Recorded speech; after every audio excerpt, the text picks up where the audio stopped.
Gbogbo ọ̀nà àmọ́pẹ́ wá Olúwa, ní gbogbo ọ̀nà ògo yẹ ọ́ o Bàbá. Olúwa o ṣé o, àríìrọ̀ àlá, ọba títí láéláé. Èmi ni nínú èmi ni má ṣe bẹ̀rù. Àtàbàtúbú Olódùmarè, ikọ̀ lẹ́yìn àwọn ẹni tirẹ̀. Atófiṣẹ́ ogun rán, adàgbà má tẹ̀pá, arúgbó láéláé. Ọ̀kan lánàá, ọ̀kan lónìí, ọ̀kan títí ayérayé àìnípẹ̀kun. Ọba májẹ̀mú, ọba tí ń sọ̀rọ̀ tí ń múṣẹ. Ọlọ́run títí láéláé, atófaralé, atógbáralé, atófẹ̀yìntì, atófiṣẹ́ ogun rán. Ọlọ́run àwọn ọlọ́run, aṣáájú ogun lálọ, akẹ́yìn ogun lábọ̀, àárín ogun gangan, ìjìnlẹ̀ nínú àwọn ọ̀run. Ọba títí láéláé, arúgbó títí láéláé. Ògo ni forúkọ rẹ o. O ṣé o, adàgbà má tẹ̀pá. Ó dàgbà kò lo gíláàsì, bẹ́ẹ̀ ni kò lo ọ̀pá ìtìlẹ̀. Arúgbó ọjọ́, ògo ni forúkọ rẹ. O ṣé nítorí àánú rẹ sí wa, nítorí oore rẹ, nítorí ààbò rẹ, nítorí ìpamọ́ rẹ. Ọlọ́run o ṣé o, ta tún rí ìmọ́lẹ̀ alààyè. Ògo ni forúkọ rẹ. Ọlọ́run gba ọpẹ́ wa. Òní lọ́jọ́ kejì àdúrà yìí. Ọlọ́run gba ìyìn wa. A tọrọ fún ìdáríjì ẹ̀ṣẹ̀. Ìjìnlẹ̀ ìfẹ́ dáríjì wa o. Wẹ̀ wá nù kúrò nínú àìṣedéédé wa. Ẹ̀mí mọ́ bá ti ń lọ nínú àdúrà ọjọ́ kejì yìí. Ṣàtìlẹ́yìn wa. Dúró tì wá o. Lórúkọ Jésù. Ọlọ́run máa bá wa lọ. Gbọ́ àdúrà wa. Má jẹ́ àgbàgbà ti àdúrà. Jésù Olúwa wa. Àmín. Mo kà nínú ìwé Ẹ́kísódù orí 23 ẹsẹ̀ ìkẹrìndínlọ́gbọ̀n. Exodus 23 verse 26. Bíbélì sọ wípé obìnrin kan kì yóò ṣẹ́nú, bẹ́ẹ̀ ni kì yóò yàgàn ní ilé rẹ̀. Obìnrin kan kì yóò ṣẹ́nú. It means there will be no miscarriage in your house. Mo gbàdúrà fún gbogbo ẹ̀yin tẹ́ lóyún sínú. Yálà ẹ̀ṣẹ̀ ní oyún yẹn ni tàbí ẹ ti ní tẹ́lẹ̀. Orúkọ Jésù, oyún ò ní ṣẹ́ mọ́ yín lára. Lórúkọ Jésù, mo ní oyún ò ní ṣẹ́ mọ́ yín lára. Orúkọ Jésù, mo gbàdúrà, oyún ò ní ṣẹ́ mọ́ yín lára. Lórúkọ Jésù, mo gbàdúrà, gbogbo agbára ajoyúnmu nínú ayé yín, ọ̀run kó tẹrí wọn ba. Gbogbo àwọn agbára tán máa ń jẹ́ kóbìnrin ó lóyún, tí wọ́n wá dúró tí wọ́n ní ó dìgbà tó yún yẹn bá wálẹ̀, ẹ̀yin agbára bẹ́ẹ̀, orúkọ Jésù, ẹ máa gba ìtẹríba. Lórúkọ Jésù, gbogbo agbára, every power that make human to conceive, but that will not allow them to deliver the baby. Orúkọ Jésù, ẹ̀yin agbára bẹ́ẹ̀ lónìí, ẹ gba idà Olódùmarè. Ó yá, orúkọ Jésù, ọ̀run kó ṣí yín lọ́wọ́ iṣẹ́. Gbogbo agbára tí kì í rí ohun rere nínú ayé yín, ẹ̀yin agbára bẹ́ẹ̀ lónìí, ó yá, lórúkọ Jésù, ẹ máa ṣòfò dànù. Gbogbo agbára tójú rẹ̀ kì í rí ohun rere, gbogbo agbára tínú rẹ̀ kì í dùn sí ohun rere nínú ayé yín, lórúkọ Jésù lónìí kan gba ìtẹríba. Mo gbàdúrà, oyún tẹ níyẹn àròyé lẹ́ ò fi rù. Lórúkọ Jésù, mo ní àròyé lẹ́ ò fi rù, torí àṣẹ Olódùmarè ni. Ó ní iye ọjọ́ rẹ lé èmi yóò sì fi kún. Ó ní lórúkọ Jésù, ó ní obìnrin kan kì yóò ṣẹ́nú nínú ilé rẹ, bẹ́ẹ̀ ni kì yóò ya àgàn ní ilé rẹ. Iye ọjọ́ rẹ lé èmi yóò fi kún.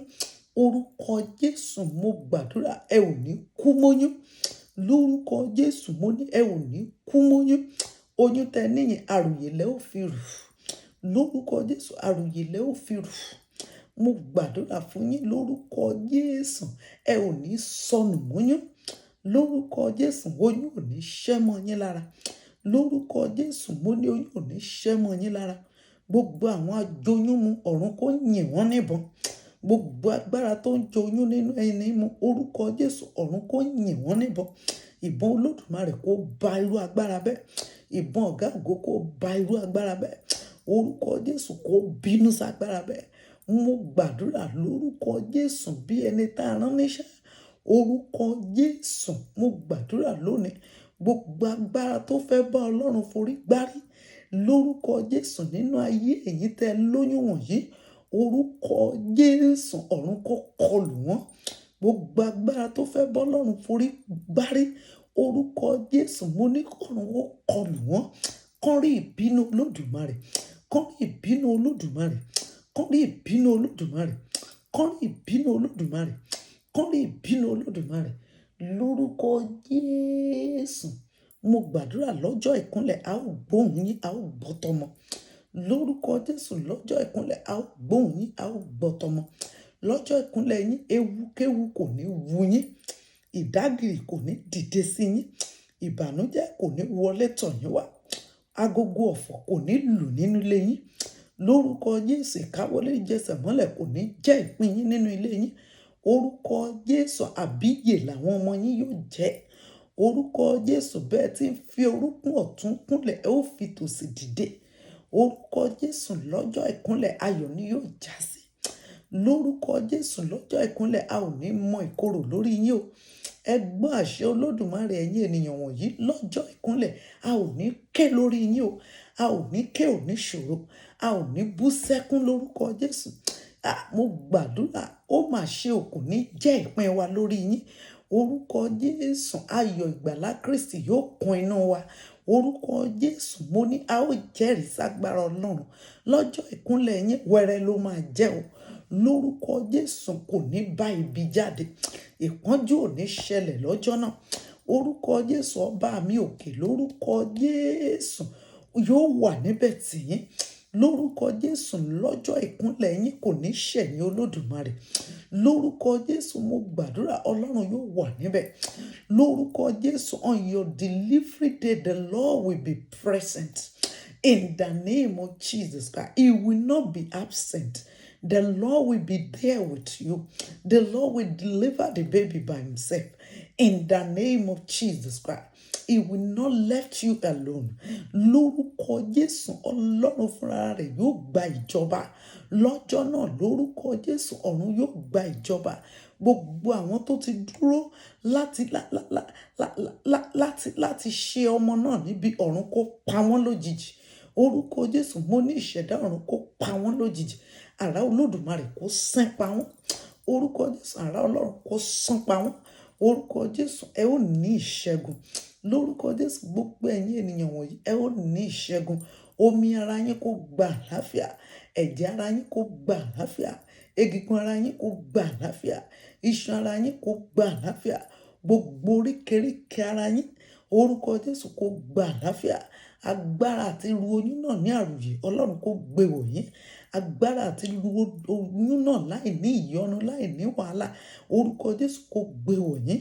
Orúkọ Jésù agbára tí obìnrin fi ń ru oyún orúkọ Jésù tí kì í rẹ̀ lójú ọ̀run kó gbé wò yín. Orúkọ Jésù Ọlọ́run kó lọ́wọ́ sí gbogbo ẹ̀yin tẹ́ fẹ́ lọ ṣe tó jẹ́ pé ẹ ti mọ̀ pé CCS lẹ fẹ́ ṣe iṣẹ́ abẹ lẹ fẹ́ ṣe ọ̀run yóò lọ́wọ́ sí ọba mi yóò ṣe fúnra rẹ̀ Ọlọ́run yóò wà níbẹ̀ kò ní ṣẹ̀yìn Olódùmarè orúkọ Jésù ọ̀run yóò lọ́wọ́ sí a ó gbóhùn yín a ó gbọ́ tọmọ orúkọ Jésù agbè ló fọ́ omi ò dànù kò ní jẹ́ ìpín wa lórí yín orúkọ Jésù omi ló dànù agbè ò fọ́ a ò ní gbọ́ irú ìròyìn bẹ́ẹ̀ lórúkọ Jésù ìròyìn ayọ̀ ìròyìn ọpẹ́ orúkọ Jésù òun la ó gbọ́ lórí yín orúkọ Jésù a ó yìn ọ̀gá ògo inú wa yóò dùn bẹ́ẹ̀ lolúwa wí a wá fi gbogbo àwọn tó lóyún sínú yìí tọrọ fún gbogbo ẹ̀yin tẹ́ ń wojú Ọlọ́run ìrànlọ́wọ́ òde ọ̀run kó dìde fún yín orúkọ Jésù kó rántí yín sí rere ayọ̀ Kristi kó jẹ́ tiyín o orúkọ Jésù ọlẹ̀ ayọ̀ kó sọ nínú yín